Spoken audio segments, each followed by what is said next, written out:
And one. Ladies and gentlemen, welcome back to KJ Knows Best. We have another episode. Tonight, I am pleased to be joined by my neighbor up the street, and also who I love talking golf with at any capacity, Blake DeBartolo. Blake, welcome to the show. I want to kind of start with something that just recently happened for you. And quite frankly, I'm a little surprised by it. If it was anyone else, though, I would really, really question it. With you, I do believe that you have the best thoughts and the best swing changes, been the best mental capacity, I think, of a lot of the participants. So, talk to us about your new purchase, the one lengths. You finally did it. You followed. I shouldn't say followed. I know you've wanted to do this for a long time, but Corey also chose to get the one lengths. Talk to us about making this, this change this close to BMI. Are you comfortable with the clubs? How many rounds have you gotten? Just go ahead and unpack that for us and tell us Yeah, about the new sure. purchase. Yeah. First off, pumped to be here. As always, could come on here and talk golf all day long. I think me and you might be the two biggest golf nerds in the league, and probably some of the stuff we talk about nobody really want to hear. But I'm happy to be here. As far as the news, it is true. I am officially a member of One Length Nation. Played around on them today. Been to the range once. I also snuck out onto the course and hit about 30, 40 balls onto a green this week as well. And I've hit balls on the net all week as well, too. So it's been good, man. Really, like you said, I've been thinking about doing this for a long time. I guess you could certainly question the timing, but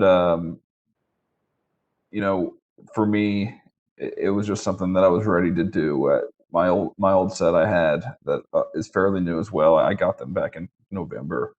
Just the yardages were not there. It wasn't where I needed to be. It was inconsistent, and I was missing things short, and then I missed things long with the same club. So I just needed to make a change, and I thought that the thing that could get the most consistent with me would be, that 7-iron length and having the same swing, and then I can really tone in and really tighten things up as far as, swing speed, swing a little harder when I need to, and swing a little softer when I need to. When you have that same repeatable swing, it just makes that easier to be able to, I think they call it like if you go all the way back, it's a 12 o'clock. So you hit like a 3 o'clock or a 2 o'clock swing and come down on it. So yeah, I'm excited. The irons today were as good as I've hit them all year. Got other things to work on, but we got 2 weeks until we get there. So Yeah, I mean, Blake, you're one of the best ball strikers in the field. Obviously, we know what you can do off the tee. I think you're as good as anyone, I'd say long to mid iron. BMI is all about precision, though, especially when you get down to inside 120, gap wedge, whatever you're hitting. Does that worry you a little bit with the one lengths and really dialing? You really need to know where your number is. I mean, that's yeah, the so only thing that I would be a little concerned about. But yeah, no, that's certainly an issue and certainly a concern, I guess is the better way to say it. But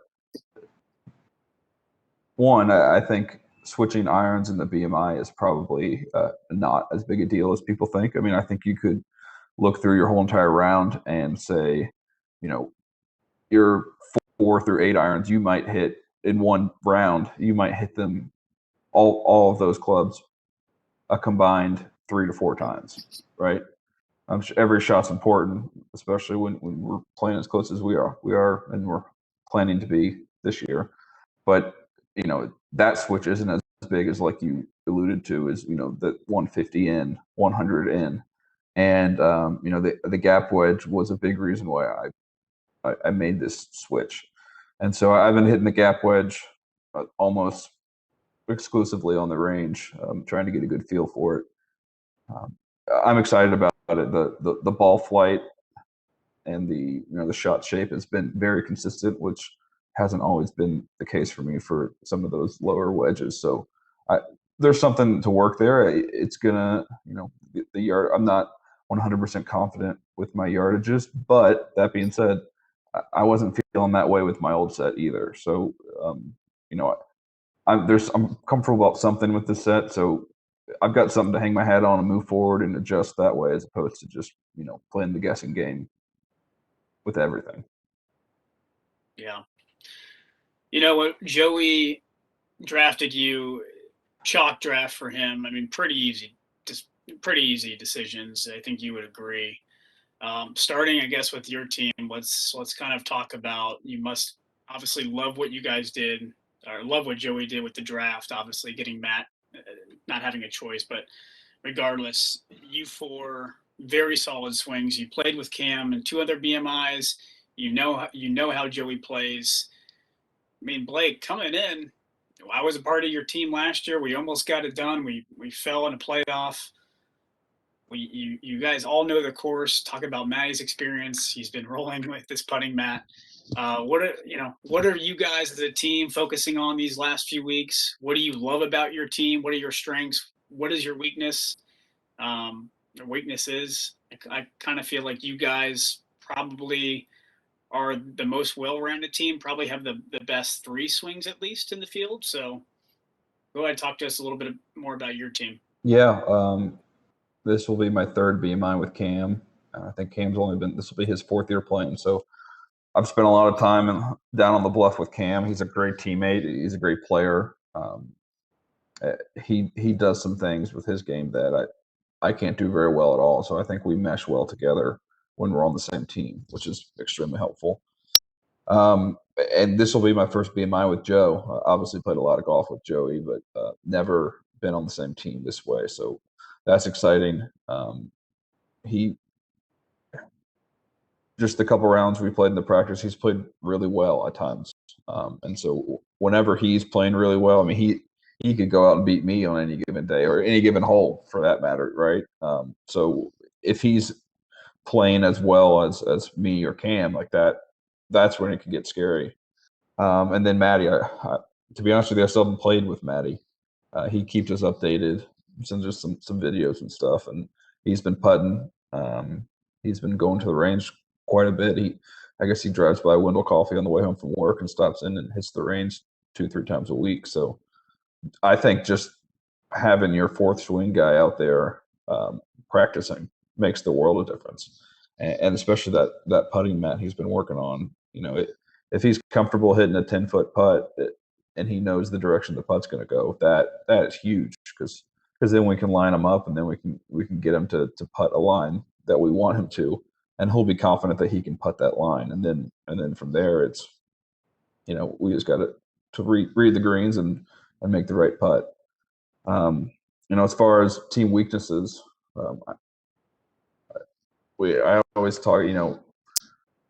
We go back and forth every year, and then we go and play, and then everyone says, "Well, it was just a putting competition." It's like, yeah, that's what it's going to be. So you got to make putts, and the easiest way to make putts is to get the ball close to the hole. So I think that's going to be our biggest struggle. We're going to have a lot of chances to make putts, but it's just a matter of whether or not we can get some close to make the putts a little bit easier on us.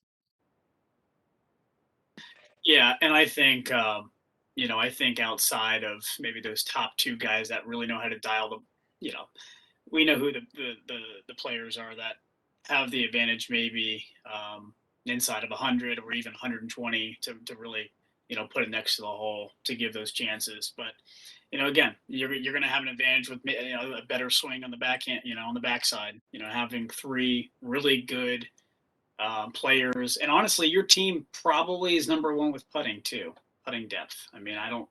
If not, then you're not worse than three. I think between you, Cam, Matty can. I've seen Matty, roll some putts, but I think you, Cam, and Joey. Tell me another team that maybe has as good of strokes as you guys do. So you said something about a forced swing. As long as they're out there getting reps, it's good. Let's talk about a team that their forced swing isn't doing that. And that's the Dementors. What do What? we think? What do we think about them? News to me. Parker's not playing? Parker looked like he was just getting his hair done in the latest IG story that I just saw. let's talk about that team. We know they're full of injuries. I'm not sure when Bruce's last played. I know Pika's hurt. Apparently, Herod has been struggling with his game, and then there's Parker. Where do you want to start? I don't know, but pick one of them, and let's try to figure out what this team's going to do in a few weeks. Yeah, I mean, it's to the point now where are they just playing along with the with the show? Yeah. All they're hearing is the same thing. So they just, I mean, if they're not, then it's bad, right? But to touch on Parker, everybody likes to shit on his game, and a lot of times it deserves so. But he is a gamer. He shows up and he plays. Um, it's not the typical golf swing that you're accustomed to, and I think sometimes it can frustrate people. And at the same time, like if it's not working, that's where it gets frustrating to me if I'm his teammate. Like if he's not playing well or like even like decent, then it's like, what are you doing, bro? Like stop hitting a hockey puck and hit a golf ball. Like, well, why are you sprinting to the green and putting the ball? Like slow down. Like if that putt doesn't go in, like that's an issue. But at the same time, I think he's got a brain. He'll be able to adjust a little bit. And but day 2 last year, I think we played behind his team. Yeah, we played behind his team, and he for real was hitting some good shots and making putts, and like lots of times walking off greens, Parker was walking to pick up his ball out of the hole, and they were high fiving him. So that's a big deal. If your fourth swing can putt a little bit, that's huge. Yeah. So if he contributes 0 shots on the fairways and off the tee box, but makes 5 birdie putts, that's a win. Yeah. Would you be shocked to see them? Would you be shocked to see those guys in contention? Yeah, I would. Saturday? Yeah. To be honest, yes, I would. Yeah. But I think anyone can make birdies. They just got to go out and do it. But I think the issue with them is doing it for 36 holes. Like, can they do it over and over and over again? Yeah. We'll see. We'll see. I think Pika's got that fire in him a little bit to be able to maybe take the team over and try to guide it in the right direction. It's just is he talented enough to do that? Yeah. We'll see. I think we all know how athletic that team is. I mean, we would never doubt them in any other sport. Or again, I said in the first episode, even golf, though, all those guys can get hot. Anyone can get hot, obviously. Yeah. But that team, it would be a fun story. It would be a great story for the BPGA if they were in contention, because there's been no other team has had the heat on them as much as them. Yeah, so. I mean, I'm concerned about Bruce a little bit. Yeah. Now, granted, I've done 0 research in like asking him or people that know him, like if that's real.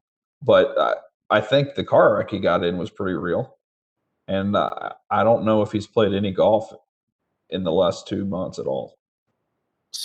Speaking with people that talk to Bruce and maybe the first tee, to say he hasn't played.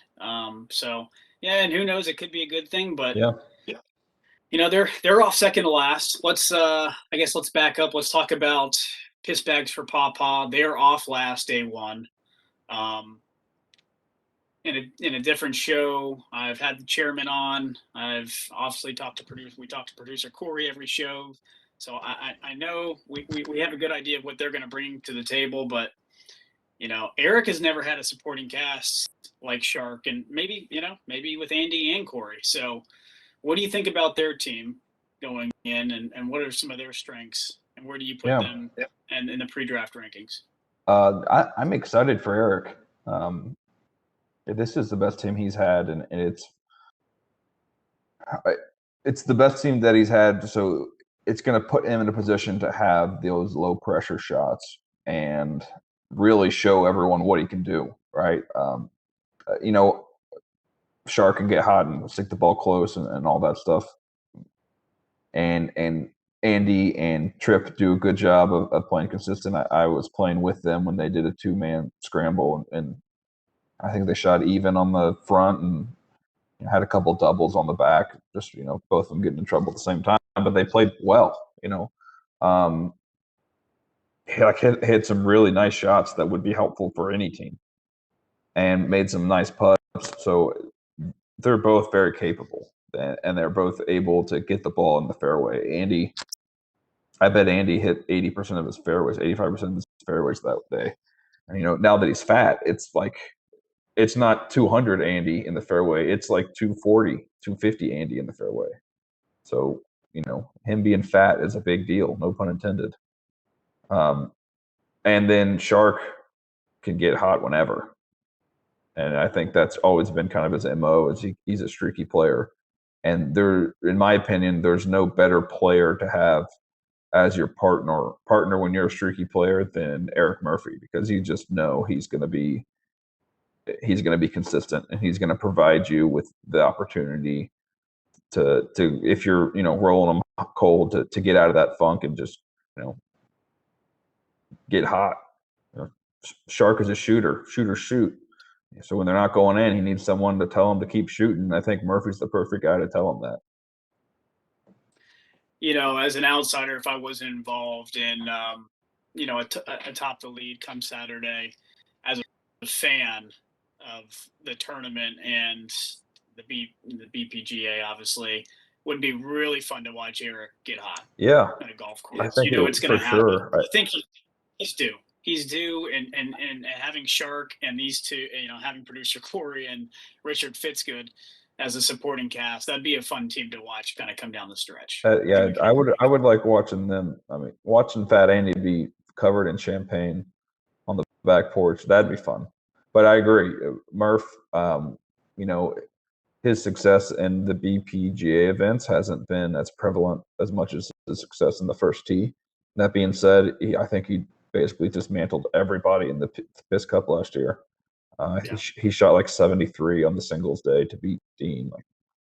He handled that very well. So he's definitely capable, and he's definitely deserving. He just needs to break through. Yeah. And this is the best team he's ever had to have that chance.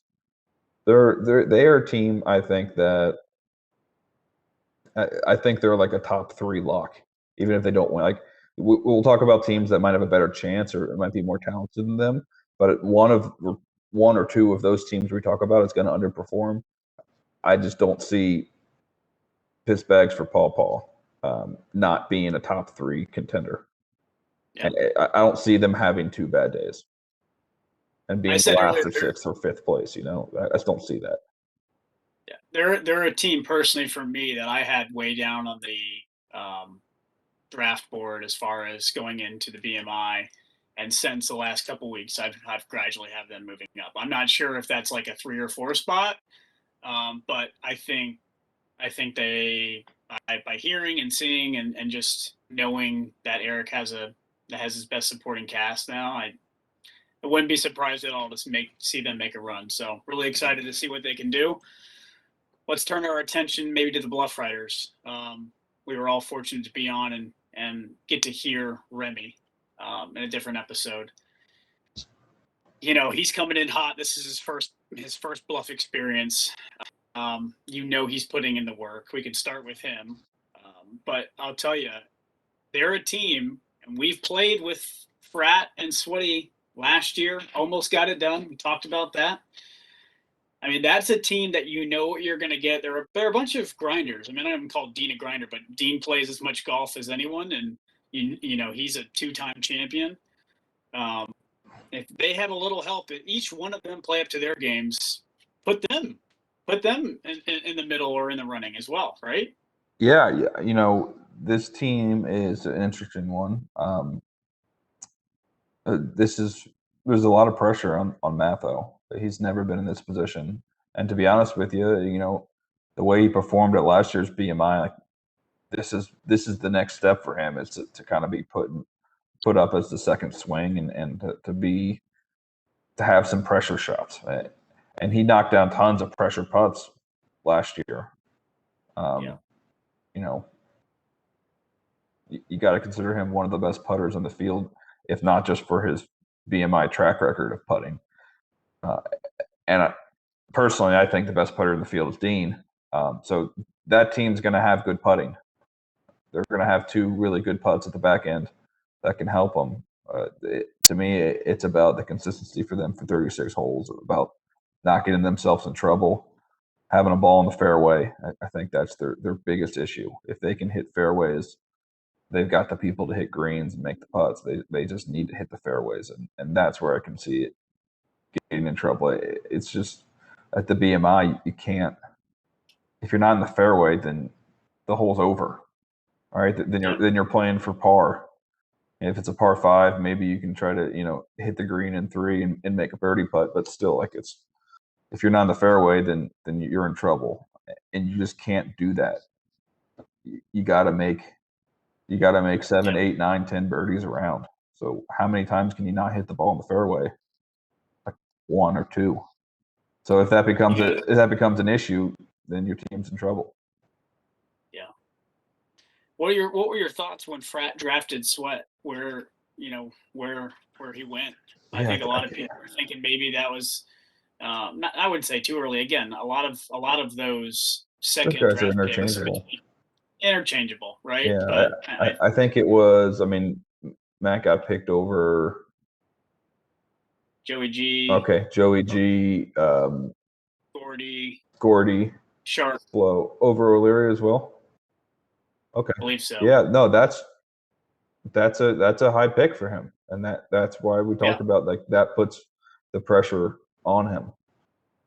But that being said, I think Frat saw his performance, and I've talked about it, and I've heard you talk about it, but it's difficult for people to really understand BMI performances unless you're on their team, So Matho played. I mean, he was the best player on our team last year.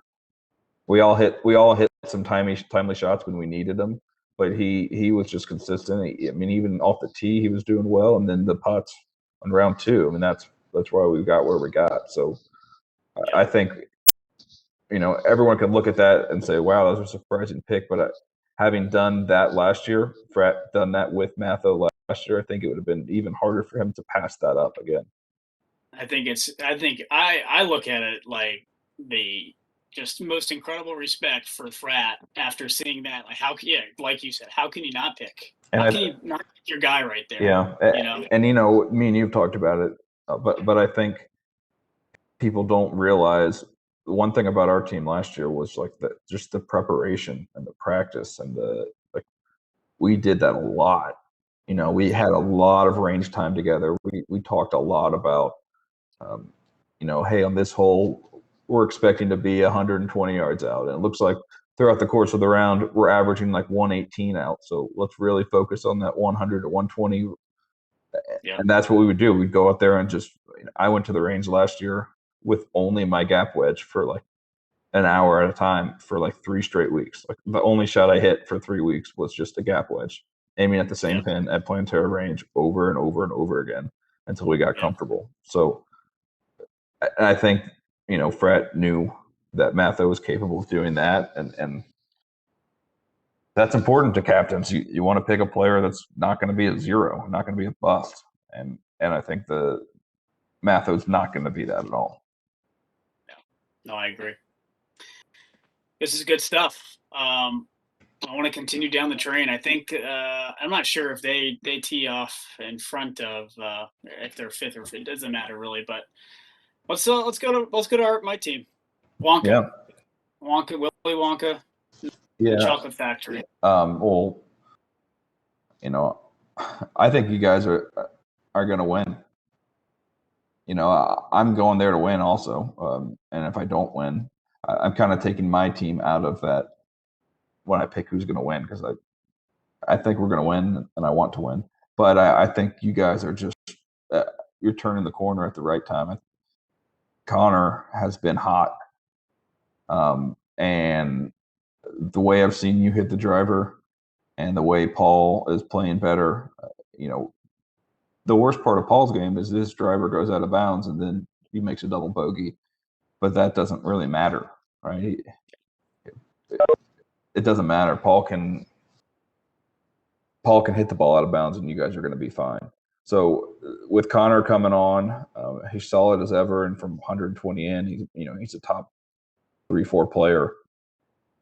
To get him where you guys got him, and the way you've been hitting the driver recently with your your little fade, that's been fairway seeker. I think you guys are dangerous. You talked about you thought our team was the best 3 swings, which I agree. I think that we probably have 3 swings that are better than your 3 swings, but I think that your 3 putts are probably better than our 3 putts. And I think your 4th putt is definitely. So, yeah, I'm impressed with your team.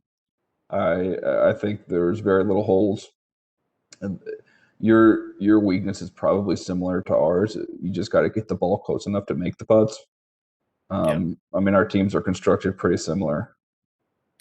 We'll see. I think Connor can get the ball closer to. I think Connor consistently gets the ball closer to the hole than anybody else on our team, and he's got a pretty good supporting cast helping him get the ball to that point. So, yeah, I think I think he even mentioned this in our practice round. We might be one of the teams that's maybe not as reliant on our captain.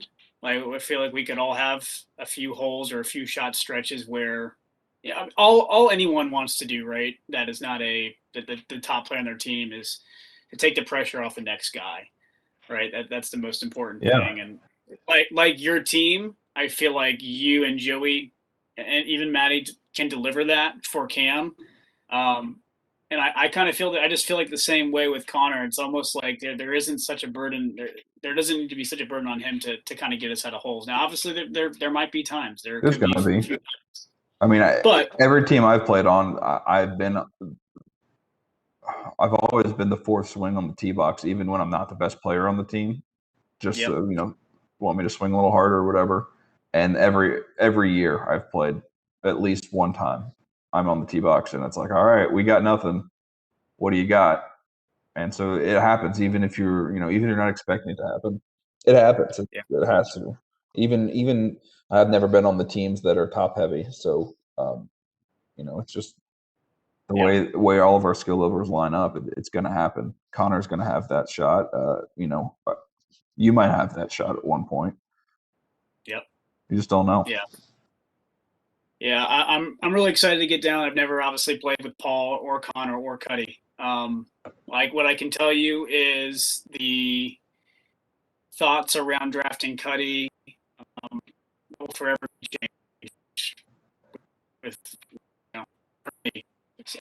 seeing and playing. He's a legit swing out there, and I think everyone's going to see that soon.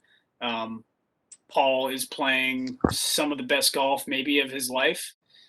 I think Jaw has just been revolutionary for him as far as getting practice in, preparation. He's changed his short game is better, and he is popping the ball off the tee. Obviously, you guys can see that with some of his scores. Just putting in the work. It's just there is no secret to it. I think he's just been grinding for a long time, and it's finally starting to pay off. And I mean, Connor is one of the most consistent players that I've seen on the first tee leaderboards and all of that. You know what Connor's going to do? Like he's gonna get there somehow. You got to be thrilled to play with Can we give him a Connor. little help? Have you played with anyone as good as Connor? No. Yeah, I won one with Connor, and Dean was on my team when we won. And playing with those guys, like me and your skill level, playing with those guys, it's like a game changer, dude. It's so nice to have that. It's like it just lets you play so much freer. I'm really excited. We've had a practice round. We've obviously everyone's in the group chats talking, but man, you have the belief. You mix the belief with a few good shots you hear and see. Everyone's putting in the work. All you really want to have leading up to BMI is seeing that your teammates are putting in the work, seeing that they care as much about it as you do, and again, I'm seeing it. I'm really excited. You guys remind me of like a playoff team that gets hot at the right time, right now. You know, we're still 2 weeks out, but everyone seems to be rounding into form. And I have never played a round of golf with Cuts, but this will sound dumb, but I can remember him hitting like on Andy's backyard last year and like at the range, and I'm like, you know, you can just tell by watching someone hit 3 or 4 shots, like he knows where the ball's going when he hits it, which is helpful. That's probably like going to sound like a backhanded compliment, but that's not the intention. I think that Cuddy as a 4, I think that the pick was a no-brainer. And I can say that because there's no chance Parker is going to listen to this. Yeah. Well, obviously that got a lot of heat. Paul took a lot of heat for that, and you know, I mentioned it in the first episode that this tournament has finally gotten to the point where it means more than just kind of being buddy. And yeah, you want to win. When people want to win, and Cuddy is deserving of that pick. And I again, could say it till I'm blue in the face, but Connor was on this track and on the side a while ago. He's going to be a consistent player, and I only see him honestly moving up on boards and tiers honestly in the future. So really excited to get down there, obviously with my team. Let's talk about who do we go to from here? Let's talk about maybe Colin's team or Patty B's team. Patty B, Bo. Bo's first bluff run. I mean, yeah, you know, this is such the biggest unknown team, right? I mean, we just don't know, and it's tough to say anything one way or the other about it. I mean, other than the fact that you can literally look up Bo's college golf scores in tournament play on hard courses, long tees, and be like, all right, you know, this guy's capable of winning a 4-man scramble tournament with 27 other dickheads. Like he can do it. We just don't. We've never seen him do it. And I guess, you know, he put the sticks away for a while and pulled them back out. So we'll see. Joey G, you know, if Bo is a, you know, scratch golfer that goes out there and plays consistent, hits the ball where it needs to go, having a guy like Joey G on your team he's the perfect match, right? He's going to bomb the ball. He's got every shot on the whole entire course. You know, he can hit any par 5 and 2, any par 3. The length of the par 3s is a non-issue to him. So what that does is just, you know, Joey G's going to have the ball in play, and Bo can swing the club. And then Patty B puts in the work, first tee, he grinds. And Eli lost 25 pounds, I guess. But I guess the putter is still there. Man. They're thinking about you, Eli. Rough. It's tough timing. Prayers for Eli. Tough timing. That sucks for sure. But to be honest with you, I was very bullish on Eli coming into this draft. And I just assumed, like, I mean, he is a member of TPC Sawgrass. And guess how many times he's played? 0. That's ridiculous. Right? Guess how many balls he's hit at the range at Sawgrass? 0. It's a rough look. I mean, it's just terrible. I don't even know. I don't know how he can defend himself at that. But he, you know, he's also never been wrong in his life. So I'm excited to see him. I'm excited to see him too. We're rooming with him, and gosh, I hope he feels better. Get well soon, Eli. Hopefully, this brings you some enjoyment.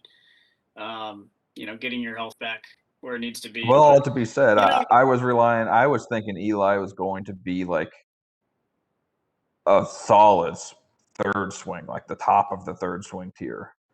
And I mean, he might still be able to, but he hadn't put the work in to get there. Yeah. I think you hit it. The most unknown team. Gosh, it wouldn't surprise me. I mean, if Bo really is that good, would it surprise me come Saturday afternoon or Saturday night? Like, of course he did that. I could see myself saying that, but also, you know, I put a wager on him. I bet on him. Yeah. Yeah, I mean, there's going to come a time, and not to say that again, Joey G. Look what Joey G did last year in the playoff, right? We know he can strike the ball and he gets to hit some very clutch shots. I think that team also though could have like the double bogey Yeah. if you know if Bo does hit one out of Either way bounds and wouldn't there's surprise me, man. It wouldn't surprise me if they're in contention to win, and it wouldn't surprise me if they got a double bogey. Yep. I think that's that team. Yeah. That's how you kind of tie the bow on them. Let's talk about Sam's team. Yeah. Sam called in on a different show. He seemed very confident. Said he's never had a team like this. Oof, shots fired to Potter, huh? I mean, he said it's a failure if they lose. So Wow. it's a nothing for him. Yeah, I Yeah, asked a question for him. I think that they're the favorites, but I don't think they're going to win. Yeah, They should win. you would think. You would think. There's never been a as deep of a team in that slot. I mean, you've got. You know what's going to be interesting is, you know, I don't know. I haven't played golf with Flo since like the Jaw a long time ago, so I don't know exactly where he's at right now. I saw the 108 and I saw some other scores that were pretty high, and I know he has gone through some struggles. But we're at the point now where we're so close to the tournament that even like, let's say he plays 2 rounds between now and then, and he hits the ball well and he feels good about it. Like, he's so close and not far removed from those struggles that when the pressure of a BMI comes up, those could pop back up at any second.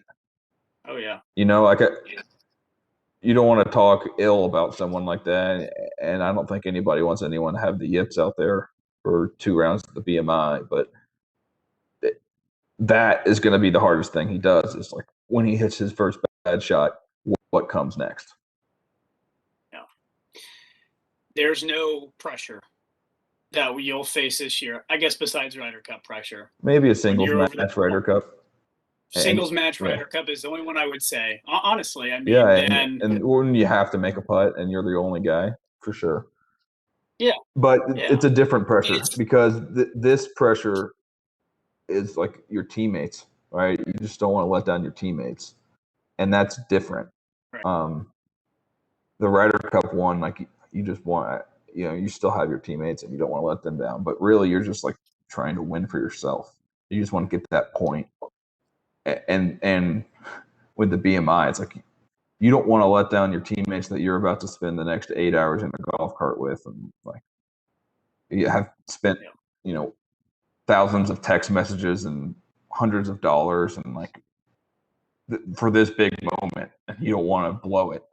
So it's a different pressure for sure, but yeah. And your teammates are watching you. Your 3 teammates are constantly watching every single shot you hit. So it's different. It's different than Ryder Cup. But I was going to say, no matter if you're completely striping it leading up to the BMI or you're completely shanking it, no matter where your game's at, what I'm saying is that pressure is there when you're over that ball, and anything can happen. Yeah. Nerves do a hell of a thing to a mind and to mechanics and everything like that. So yeah, I mean that's not to put the pressure on him maybe, but I really am not trying to single him out in this conversation. I just think that's an interesting point. Like once the pressure hits, it would be that would crush that. We're talking how this team could lose. That could be a way the team loses, is if that creeps back up, right? You got to assume Gordy is very solid. Gordy is the single best player that Butters or Poe have ever played with. Yeah. And so with that, I also think comes some pressure on him, right?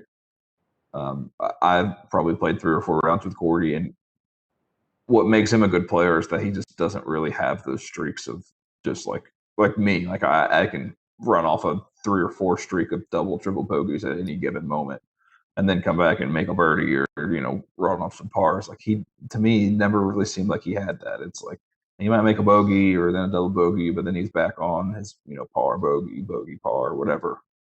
And that's nice to have for sure with Butters. And then you got Sal, who he's You not know playing what? In a much. weird way, he's not playing. He's not playing at all. In a weird way, man, he might feel the pressure's off, and he has that opportunity to swing freely. And at the same time, like if he does hit it bad, kind of like, well, what do you expect? I just had a newborn. Yeah. However, Man, that'll piss some people off.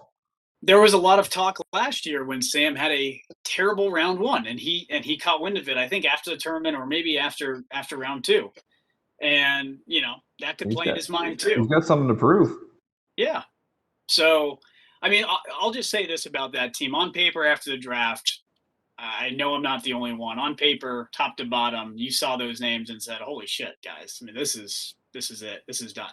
I mean, if Butters can not completely, shit the bed, and each one of them at least, have a couple good shots, how would they not be there in the mix? Obviously, some things have happened, and obviously Sam's not playing. Flo might not be playing his best golf, so really interesting what happens to that team. I'd like to see the odds too, if they, tend to go down, or if some money will come on them late. So going to be really interesting, but they're a team that I'll watch closely. And for Butters personally, I think there's a lot of pressure on him to get it done as well. We didn't really talk about that. Yeah, I mean they're the Los Angeles Dodgers. Right? They've got the best players. They're supposed to win. Can they do it? And they know the pressure's on them. They just got to go and do it. The thing with their team and with Butters' length is like, man, Butters is going to be hitting like 7 and 6 irons into all the par fives. So they're going to birdie every single par five. It's just a matter of not whether birdie is par for them on those holes. It's just a matter of how they can eagle. Yeah. Which is such an advantage. Has there been any eagles on the par fives? Yeah. So hole 12. Is that right? Is that the Yeah, whole, I 12 think or it's 12. 13? Yeah, 12. It's 12. 12 has never had an eagle. Hole 9 has had 4 eagles. Hole 18 has had a couple. And then hole 5 has had one or two. Man, interesting. Yeah. I don't think we left off any teams there, right? No, that was all. That was all the teams. Yeah. That's a hell of a breakdown. I know we've talked for a while, but I would like to talk about, what do you think the final score is going to be to win? And what do you think a good round one score is? And what you like last year, there was such a difference between round one and round two. And I think everyone felt it. Everyone that played in it, like, acknowledged it. Like, why do you think that happened? And do you think we're going to see that again this year?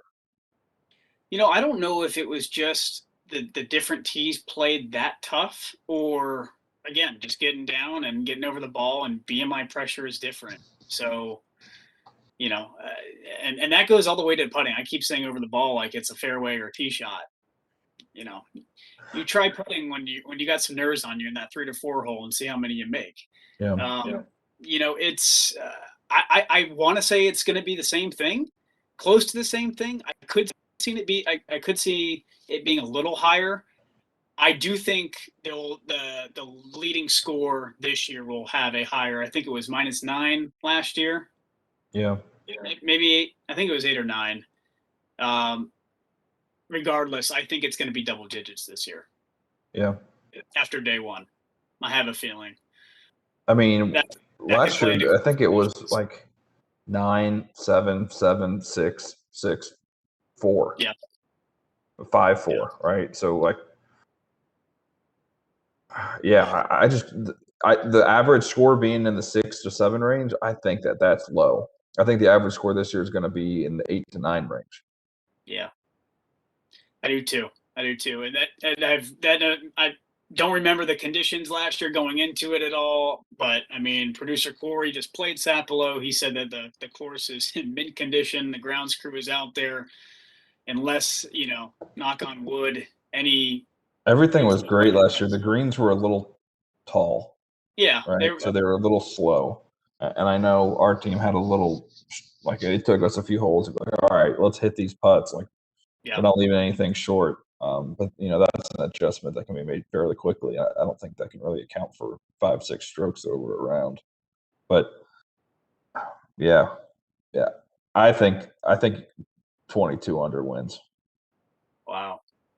I think that's going to be the winning score.